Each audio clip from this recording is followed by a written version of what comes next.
Hello friends, मैं हूँ कीर्ति गुप्ता। आज सुनते हैं एक स्टोरी जिसमें कि हम कुछ नया करने की सोचते हैं और दूसरे हमें यह कहकर रोक देते हैं कि तुम नहीं कर सकते। चलिए शुरू करते हैं आज की स्टोरी।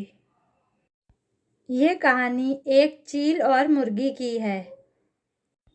एक जंगल में बरगद का पेड़ था। उस पेड़ के ऊपर एक चील घोंसला बनाकर रहती थी, जहां उसने अंडे दे रखे थे। उसी पेड़ के नीचे एक जंगली मुर्गी ने भी अंडे दे रखे थे।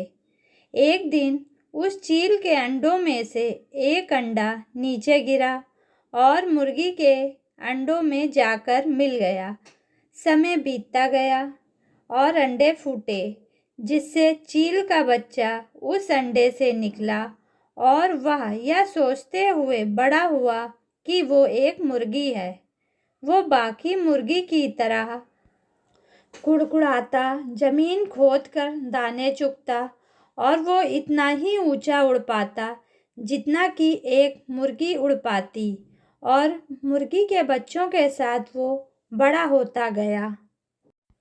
एक दिन उसने आसमान में एक चील को देखा जो बड़े शान से उड़ रही थी। उसने अपनी मुर्गी माँ से पूछा कि उस चिड़िया का क्या नाम है जो इतना ऊंचा बड़ी शान से उड़ रही है।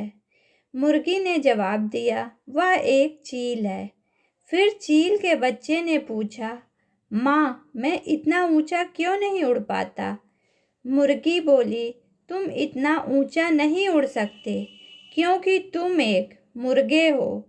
उसने मुर्गी की बात मान ली और मुर्गे की जिंदगी जीता हुआ एक दिन मर गया।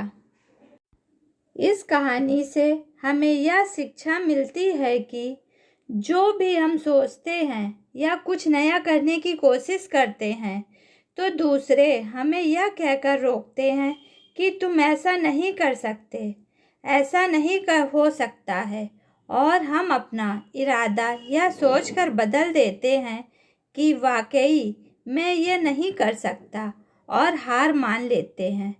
इसका मुख्य कारण है अपने ऊपर भरोसा ना होना, अपनी शक्तियों पर भरोसा ना होना, अपने काम पर भरोसा ना होना। दोस्तों, जो लोग कहते हैं कि ये तुम नहीं कर सकते, उसे कहने दीजिए। लोगों का काम है कहना। अपने आप पर भरोसा रखें, अपने आप को पहचानें। दोस्तों, अगर जीत निश्चित हो तो कायर भी लड़ जाते हैं। बहादुर वो कहलाते हैं जब हमारी हार निश्चित हो और हम जीतने की आशा रखें। दोस्तों, यदि स्टोरी पसंद आई हो तो इस चैनल को सब्सक्राइब करें। Thank you.